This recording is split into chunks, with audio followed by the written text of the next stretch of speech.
اعوذ باللہ من الشیطان الرجیم بسم اللہ الرحمن الرحیم اللہم صلی علی محمد وعلی محمد وعجل فرج آل محمد ولا ندعهم۔ تمام مومنین کو یا علی مدد والسلام علیکم ورحمۃ اللہ وبرکاتہ۔ سامعین گرامی قدر، آج کی اس ویڈیو کا ٹائٹل انتہائی عجیب و غریب ہے۔ مرزا انجینئر نے حال ہی میں ایک بے حد گستاخانہ جملہ بولا تھا انبیاء علیہ السلام کے لیے اور اولیاء کرام رضوان اللہ تعالی علیہم اجمعین کے لیے۔ باقی بریلویوں نے اور دوسرے علماء نے انہوں نے صرف گالیاں ہی دی ہیں اس بات پہ، کوئی ابھی تک علمی جواب ریکارڈ نہیں کروایا مرزا کے اپنے اکابرین کی کتابوں سے یا دیگر جو معاملات ہیں،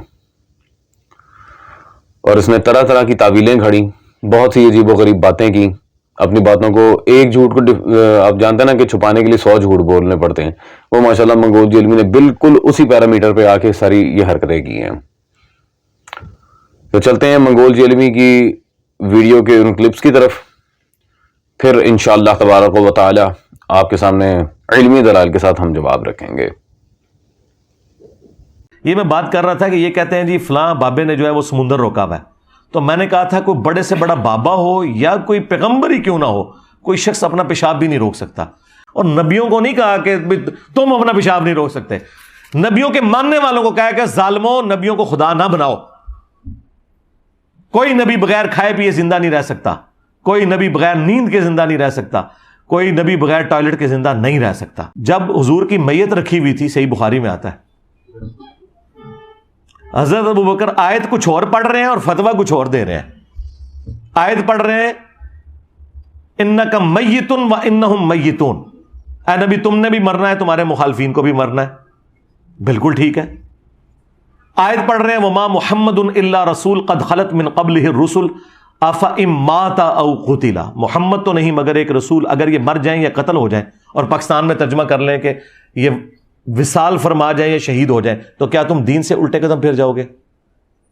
لیکن فتویٰ کیا دے رہے ہیں؟ جس طرح انجینئر صاحب نے کہا کہ کوئی بابا ہو، کوئی بزرگ ہو، بڑے سے بڑا انسان اپنا پیشاب بھی نہیں روک سکتا۔ فتویٰ پتہ کیا دے رہے ہیں؟ من کان یعبد محمدا فان محمدا قد مات، جو بھی تم میں محمد کی عبادت کرتا تھا جان لے کہ محمد مر گئے۔ تو قرآن میں تو یہ نہیں لکھا ہوا تھا، یہ حضرت ابوبکر نے خود سے جملہ گھاڑ کے ان لوگوں کے اوپر فٹ کیا جو حضور کی عبادت بھی نہیں کرتے تھے۔ بات توحید کو اسٹیبلش کرنے کے لیے، کیونکہ انسانی تاریخ میں سب سے بڑا شرک نبیوں کے نام پہ ہوا ہے، ولیوں کے نام پہ نہیں ہوا۔ مولانا اسحاق صاحب کیا پیارا جملہ پنجابی میں بولتے تھے، او کہندے سن اوئے بھائی جدوں توحید بیان ہوئے گی تے نبیوں دی گستاخی آپ پہ ہی ہو جائے گی۔ جی سامعین گرامی قادر، انا للہ و انا الیہ راجعون، استغفر اللہ ربی واتوب الیہ۔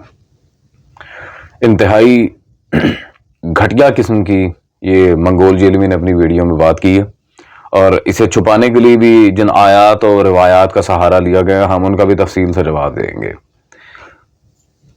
اب یہ ایک عجیب و غریب بکواس ہے کہ مفتی اسحاق صاحب، وہ جو منکر ختم نبوت تھے حضرت، ہماری پوری ویڈیو آئی ہے اس کے اوپر، ان کے بارے میں حضرت فرما رہے ہیں کہ ان کا یہ جملہ ہے جی کہ اگر توحید بیان کرو گے تو نعوذ باللہ من ذالک انبیاء علیہم السلام کی اپنے آپ ہی توہین ہو جائے گی۔ تو وہ اصل میں توحید نہیں، وہ توہین ہی ہے۔ توحید بیان کرنے کا یہ کہاں کرائٹیریا ہے کہ نبیوں کی گستاخی کی جائے، نعوذ باللہ من ذالک۔ یہ سامعین گرامی قدر، یہ کون سی توحید ہے میں آپ کے سامنے وضاحت کرتا ہوں اس کی۔ یہ توحید بیان کی ہے تقویۃ الایمان میں اسماعیل دیلوی نے، کہ انبیاء علیہ السلام کی گستاخی کر کے صرف توحید کے نام پہ، یہ جو کہتے ہیں نا انبیاء کے نام پہ شرک، تو توحید کے نام پہ گستاخی انبیاء سلام اللہ تعالی علیہم اجمعین، یہ حضرت کو اس معاملے میں جواب ہے۔ دوسری بات، ان کے ہاں توحید کا جو سارا یہ منبع ہے وہ لیا کہاں سے جاتا ہے؟ ابن عبد الوہاب نجدی کی کتاب التوحید سے۔ اور آئے ذرا ہم آپ کو صرف توہین کا شائبہ نہیں ہے، ان کے یہاں توحید کا مقصد کیا ہے، توحید کا مطلب کیا، میں بتاتا ہوں۔ صفحہ نمبر 168 پہ اس نے واضح لکھا کہ ابن ابی حاتم نے قتادہ سے صحیح سند کے ساتھ بیان کیا کہ وہ اس آیت کے متعلق فرماتے ہیں آدم و حوا علیہ السلام نے شیطان کا صرف کہا مانا تھا، اس کی عبادت نہیں کی تھی، ان کا یہ شرک فی الطاعت تھا۔ استغفر اللہ ربی واتوب الیہ، نعوذ باللہ۔ حضرت آدم اور حضرت حوا سلام اللہ تعالی علیہم اجمعین دونوں مشرک تھے، نعوذ باللہ من ذالک، انہوں نے شرک کیا تھا، استغفر اللہ۔ سامعین گرامی قدر، یہ آپ خود دیکھ لیں یار، یہ ان کے ہاں توحید کا کرائٹیریا ہی جب شرک سے شروع ہو کے شرک پہ ختم ہوتا ہے تو پیچھے بات کیا رہ جاتی ہے، نعوذ باللہ من ذالک۔ اور دوسرا بار بار وہی وہ جو کیا نام ہے، حضرت ابو بکر نے بخاری میں جو خطبہ دیا تھا رسول صلی اللہ علیہ وسلم کی شہادت پر، من کان یعبد محمدا فإن محمدا قد مات، جو ماضی استمراری کو مرزا منگول جیلمی صاحب مضارع بنا کے بیٹھے ہوتے ہیں، کانا یعبد مضارع ہے، ماضی استمراری کو وہ ماشاءاللہ سے مضارع بنا کے بیٹھے ہوتے ہیں، سبحان اللہ۔ یہ علم لدنی ہے ماشاءاللہ حضرت کا، نہ عربی آتی ہے نہ فارسی آتی ہے، اردو بھی جو آتی ہے وہ بھی ٹوٹی پھوٹی، علم لدنی ہے ماشاءاللہ، علمی کتابی۔ اور آیت کا سہارا لیتے ہیں، اس آیت کے بارے میں میں چاہوں گا کہ ہم لغوی بات کرنے ذرا۔ یہ میرے ہاتھ میں برادران اہل سنت کے امام راغب اصفہانی صاحب کی مفردات القرآن موجود ہے، اس وقت آپ دیکھ رہے ہیں، جس آیت کا منگول جیلمی صاحب سہارا لیتے ہیں، انک میت وانہم میتون، اس کے بارے میں انہوں نے واضح نیچے تفصیل بیان کی۔ بعض نے کہا ہے یہاں المیت کے معنی جسم سے روح کے الگ ہونے کے نہیں بلکہ جسم کا تدریجن تحلیل ہونا، تدریجن تحلیل ہونا، یا مطلق موت مراد نہیں لی گئی رسول صلی اللہ علیہ وسلم کی، یہاں پہ اور معاملہ ہے۔ وَإِنَّهُمْ مَيِّتُونَ کا یہ جو یہاں پہ معاملہ آ رہا ہے جو اللہ نے قرآن میں کہا ہے، اس سے مراد ہی یہی ہے۔ یہ واہ ہی تو سب سے بڑا فرق ہے کہ ان کے موت کے معاملات ہو رہا ہے، میرے نبی صلی اللہ علیہ وسلم کی دنیا سے رخصت کے الگ معاملات ہیں عزیزان۔ تو یہ تو ماشاءاللہ حضرت کا حال ہے، نہ لغوی لحاظ سے نہ اصطلاحی لحاظ سے، اور بہت سی قرآن کی ایسی آیات ہیں جہاں پہ مفہوم لغوی نہیں بلکہ مفہوم شرعی مراد ہوتا ہے۔ اس کی بہت ساری مثالیں ہم گزشتہ ویڈیوز میں دے چکے ہیں، بہت سی ایسی آیات ہیں اگر وہاں لغوی مفہوم لے لیا جائے تو وہ تو اللہ تک کی گستاخی ہو جاتی ہے۔ خیر عزیزان، اب رہ گئی یہ بات کہ بابد اور انبیاء تو نعوذ باللہ من ذالک ثم نعوذ باللہ اپنا پیشاب بھی نہیں روک سکتے، لا حول ولا قوت الا باللہ۔ تو اس بارے میں اگر میں ایک سوال کروں، طائف میں نبی صلی اللہ علیہ وسلم کو کفار نے پتھر مارے، اللہ نے کیوں نہیں روکے؟ ہاں، جنگ احد میں کفار نے نبی صلی اللہ علیہ وسلم کو زخمی کیا، اللہ نے کیوں نہ روکا؟ کیا اللہ وہاں پہ ہر شے پہ قادر نہ تھا؟ کیا اللہ کفار پہ قدرت نہیں رکھتا تھا؟ نعوذ باللہ۔ پھر کہیں گے نہیں وہ جی امتحان تھا، تو یہ بھی اولیاء کا امتحان ہے، جو پیمانہ وہاں مقرر کیا ہے وہی یہاں پہ ہوگا۔ یا تو ثابت کرو کہ نعوذ باللہ یہ جتنے اولیاء ہیں یہ اللہ کے بندے ہی نہیں ہیں، نعوذ باللہ من ذالک۔ اور بھائی خدا کا خوف کرو، جب ایک پیمانہ پہلے سے ہی مقرر ہے کہ کہاں کون سا معاملہ کس طرح آنا ہے تو پھر کیوں بیچ میں ٹانگ اڑاتے ہو؟ خیر، اور خاص طور پہ حضرت ابو بکر کے بخاری والے جملے کے بارے میں ذرا وضاحت کرتا چلوں آپ کے سامنے۔ بالکل وہ گستاخی ہے، نو ڈاؤٹ ان دیٹ، جو میرے آقا صلی اللہ علیہ وسلم کے بارے میں اس طرح کے الفاظ استعمال کریں وہ گستاخ ہے، سمپل از دیٹ۔ بلکہ حضرت عمر نے اس سے بڑھ کے فتویٰ لگایا ہے۔ آئیں، طارق جمیل صاحب مرزا صاحب کے بابا جی، ان کی یہ سیرت النبی صلی اللہ علیہ وسلم میرے پاس موجود ہے، صفحہ نمبر 241 پہ طارق جمیل صاحب نے یہاں پہ کیا عبارت پیش کی ہے؟ وفات کی خبر سن کر حضرت عمر کے ہوش جاتے رہے، انہوں نے کھڑے ہو کر کہنا شروع کیا، کچھ منافقین سمجھتے ہیں کہ رسول اللہ صلی اللہ علیہ وسلم کی وفات ہو گئی۔ کون سمجھتے ہیں؟ منافقین۔ ٹھیک ہے جی عزیزان، تو حضرت ابو بکر پہ فتویٰ تو سیدھا حضرت عمر نے لگا دیا، اور نکلا بھی منگول جیرمی صاحب کے فیورٹ بابا جی طارق جمیل صاحب کی کتاب سے۔ یہ نہیں، یہ محبت اہل بیت کا نعوذ باللہ امام بنائے پھر رہے ہیں، جو خود بنی امیہ کے تعریفیں کرتے تھکتے نہیں ہیں حضرت۔ اور دوسری بات، نعوذ باللہ انبیاء تو پیشاب نہیں روک سکتے، تو یہ وہ نعوذ باللہ من ذالک آیتیں پیش کرنا، انہیں ٹوائلٹ آتا ہے تو یہ تو وہ، اور بھی بڑی اس طرح کی بکواسات تھی، میں اب کیا ایک ایک چیز کو دکھا کے نعوذ باللہ مزید گستاخیاں کروں، نقل کفر نباشد۔ ہمارے یہاں الحمدللہ یہ بات ہے کہ انبیاء علیہم السلام و اہل بیت صلوات اللہ علیہم اجمعین، وہ یہ تمام یہ جتنے بھی کثافتیں ہیں جسمانی اور بشری تقاضے ہیں، ان سب سے مبرہ ہوتے ہیں۔ شیعہ عقیدہ الحمدللہ ان سب گھٹیا حرکتوں سے پاک ہے۔ یہ میرے ہاتھ میں عالم ربانی محمد حسنین صاحب کی النجفی رضوان اللہ تعالی علیہ کی کتاب موجود ہے اس وقت، قواعد الشریعہ۔ قواعد الشریعہ میں صفحہ نمبر 340 پہ انہوں نے بالکل واضح یہاں پر حدیث لکھی، رسول صلی اللہ علیہ وسلم نے فرمایا، بے شک ہم گروہ انبیاء سے وہ براز صادر نہیں ہوتا جو بشر سے ہوتا ہے. بالکل واضح حدیث ہے. گروہ انبیاء سلام اللہ تعالی علیہم اجمعین یہ بولو براز، یہ ٹوائلٹ وغیرہ ان سب سے مبرہ و منزہ ہیں شیعہ عقائد کے لحاظ سے. الحمدللہ. عزیزان، تو پہلی بات تو یہ ہے کہ اپنے مسلک میں تو ان کے گند ہی گند بھرا ہوا ہے، وہاں پہ جو مرضی بکواس کریں، لیکن مطلق طور پہ اسے امت کا عقیدہ قرار دینا اور اپنی من چاہی من گھڑت تفسیر کر کے، اپنا من چاہا غلط ملت ترجمہ کر کے قرآن کا امت کے کھاتے میں فٹ کرنا، یہ بہت بڑی بکواس ہے. اور آپ ترجمہ کریں گے کہ ہم ماشاءاللہ رام کو عربی میں پٹ کہتے ہیں، آپ نے کیا ترجمہ کرنا ہے حضرت؟ اور آپ کی پہلے ہی عربی مہارت ہمارے سامنے کھلی. اور دوسری بات، نبی صلی اللہ علیہ وآلہ وسلم سے اس طرح کے معاملات واقعی نہیں ہو سکتے. کیوں؟ نور سے کثافت کا کیا لینا دینا؟ ہاں، نور سے کثافت کا کیا لینا دینا؟ منگول جیلمی صاحب، ہم نبی صلی اللہ علیہ وسلم کو جزئی طور پہ یا پھر کچھ اصطلاحات کے تحت نور نہیں مانتے، ہم انہیں نور مجسم مانتے ہیں. اور یہی جملہ آپ کے بابا جی نے بھی لکھا. یہ قرآن کی تفسیر ڈاکٹر اسرار ناسبی کی میرے ہاتھ میں موجود ہے، جلد نمبر 2 بیان القرآن. اس میں ڈاکٹر اسرار نے صفحہ نمبر 261 پہ بالکل یہاں پر واضح عبارت لکھی کہ آپ صلی اللہ علیہ وسلم کو نور مجسم بھی کہا جا سکتا ہے. اللہ اکبر. بالکل وہی عبارت جو ہمارا عقیدہ ہے. ہاں جی منگول جیلمی صاحب، اب بتائیں. اور یار مجھے ایک بات سمجھ نہیں آتی، خدا کی قسم، انبیاء کو خدا نہ بناؤ. سبحان اللہ. انبیاء کو خدا نہ بناؤ. او بھائی، انبیاء کو خدا کون بنا رہا ہے؟ بالکل اللہ نے لعنت کی ان لوگوں میں جو جناب عیسیٰ کو اللہ کا بیٹا کہتے ہیں. تو ہم نے کب کہا ہے کہ محمد صلی اللہ علیہ وسلم اللہ کے بیٹے ہیں؟ ہم نے کب کہا ہے کہ جناب نوح علیہ السلام اللہ ہے؟ انبیاء کو خدا نہ بناؤ. جب اللہ نے انہیں اپنی صفات کا پرتاؤ بنایا، اپنا مظہر بنایا ہے، تو اس میں اللہ کو جا کے پکڑو. ہمیں کیوں آ کے پیٹتے ہیں منگول جیلمی صاحب؟ اس معاملے میں اللہ پہ جا کے گرفت کریں نا. بلکہ ایک بڑے مزے کی بات عزیزان، بڑے ہی مزے کی بات، ابھی اولیاء اللہ والا وہ جواب ہمارا قرض ہے، وہ اس پہ مجھے جواب دینا ہے. منگول جیلمی صاحب، کاش کہ میرے پاس وقت ہوتا. یہ تو محرم قریب ہے، کچھ اور معاملات ہیں، ورنہ کاش اگر وقت ہوتا تو آپ کے خلاف پوری سیریز نکل سکتی تھی ان معاملات پہ.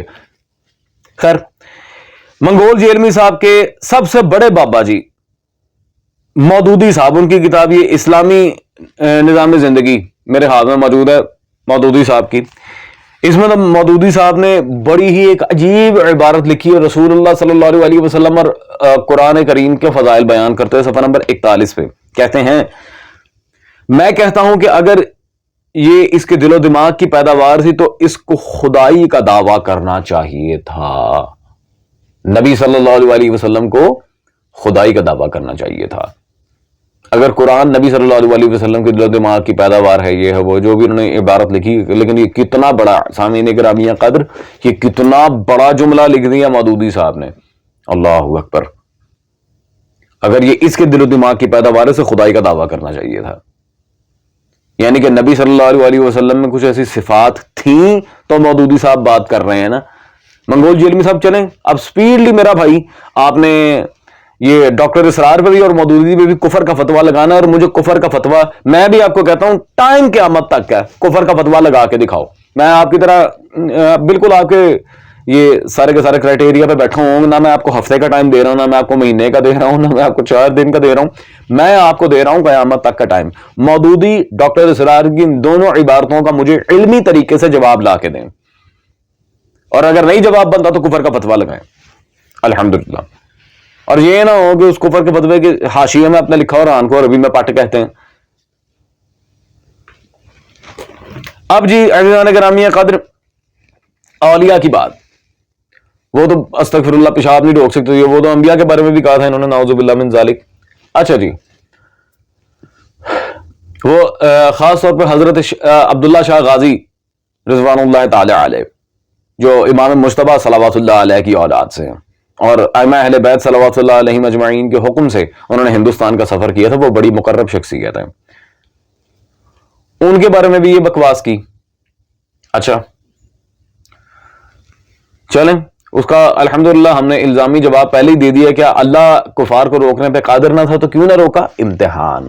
تو یہ بھی امتحان کی گھڑی ہے، اور اس سب کا اللہ نے قرآن میں بہترین جواب دیا، ان اللہ مع الصابرین، اللہ صبر کرنے والوں کے ساتھ ہے، بہترین جواب دیا۔ ورنہ سلطان کربلا چاہتے تو کربلا میں ایک بد دعا سے لشکر یزید فی النار ہو جاتا، ایک بد دعا کرنی تھی مولا حسین نے، ان کیا امتحان، قرآن کو سچا کرنا تھا۔ یہ ذوات قدسی صفات اگر اپنا اصل دکھانے پہ آ جائے نا منگول جیلمی صاحب، آپ کے سارے بنیادی نصاب میں تبدیلی آ جائے۔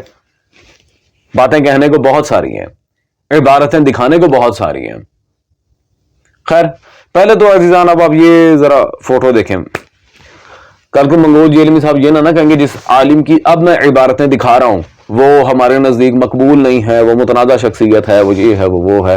منگول جیلمی صاحب نواب وحید الزمان حیدرآبادی کو حسینی کا ٹائٹل دیے ہوئے ہیں، حسینی، کیونکہ ماشاءاللہ خود بھی بابی ہیں اور نواب وحید الزمان بھی بابی تھے، تو انہیں ماشاءاللہ سے حسینی کا ٹائٹل دیا ہوا ہے۔ عزیزان گرامی قدر، اب یہی حسینی نواب وحید الزمان وہ اپنی کتاب میں کیا لکھتے ہیں، میں ان کی کتاب آپ کے سامنے رکھتا چلوں تاکہ منگول جیلمی صاحب کو اب کوئی ایسا پرابلم رہے نا، ہمیں کیوں یہ کہا تو ہمیں وہ کیوں کہا، یا تو حسینی نہ مانو یا پھر ان بابوں پہ تو کفر کا فتویٰ لگاؤ۔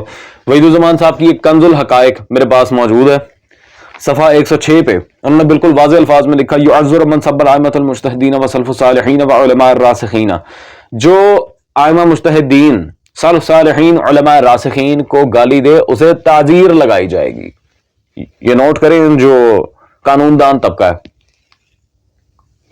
اسے تعزیر لگائے گی۔ حد اور تعزیر دو طرح کی سزائیں اسلام میں، اور نیچے لکھتے ہیں او اہان اولیاء اللہ، یا جو اولیاء اللہ کی توہین کرے وہ بھی اہانت اولیاء اللہ کرنے والا، اولیاء کا گستاخ بھی تعزیر کا مستحق ہے۔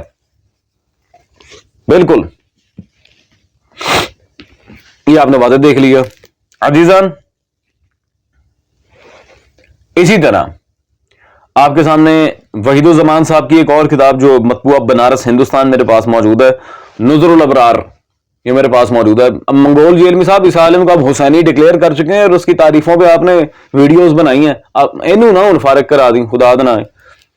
اس کے صفحہ نمبر 6 پہ نظر الابرار کے انہوں نے کرامات اولیاء کے بارے میں واضح لکھا، کرامات الاولیاء حق، اولیاء کی کرامات حق ہیں۔ اللہ اکبر۔ کوئی اگر کوئی عبداللہ شاہ غازی نے سمندر روکا تو روکا، برحق ہیں۔ آپ کے منگول جیلمی صاحب، آپ جن علماء کو حسینی ڈکلیئر کر رہے ہیں اپنی ویڈیوز میں، وہ یہ ساری باتیں لکھ رہے ہیں، الحمدللہ۔ پیچھے کیا رہ گیا؟ منگول جیلمی صاحب خدا کی قسم دکھانے پہ ہوں، میرے پاس اتنے دلائل ہیں، اتنے دلائل ہیں، آپ یہ قابرین باب زبیر علیزئی کی، ناصر الدین البانی کی، اسی طرح یہ ڈاکٹر اسرار کی، مودودی کی، ان کی کتابیں بھری پڑی ہیں میرے پاس الحمدللہ ہمارے عقائد کے لحاظ سے۔ تو پہلے تو ذرا خدارا اگر آپ واقعا چاہتے ہیں کہ امت مسلمہ میں فتنہ بند ہو، یہ معاملات ٹل جائیں، تو خدارا ان سب بابوں پہ کفر کا فتویٰ لگائیں، بسم اللہ کریں، اپنے سارے بابوں کو رگڑ دیں پکڑ کے اور ان سب پہ کفر کا فتویٰ لگائیں، آٹے دال کا بھاؤ وہی پتہ چل جائے گا انشاءاللہ۔ عزیزان میرا خیال ہے اتنی بات کافی ہے، جو عقل سلیم رکھتے ہیں وہ سمجھ جائیں گے کہ منگول جیلمی صاحب سوائے چونا لگانے کے اور کوئی کام نہیں کر رہے اس وقت۔ اب فقیر کو اجازت دیں، انشاءاللہ تبارک و تعالی مزید نئے دلائل کے ساتھ، مزید نئی ویڈیوز کے ساتھ ہوتی آپ سے جلد ملاقات۔ فی امان صاحب الزمان۔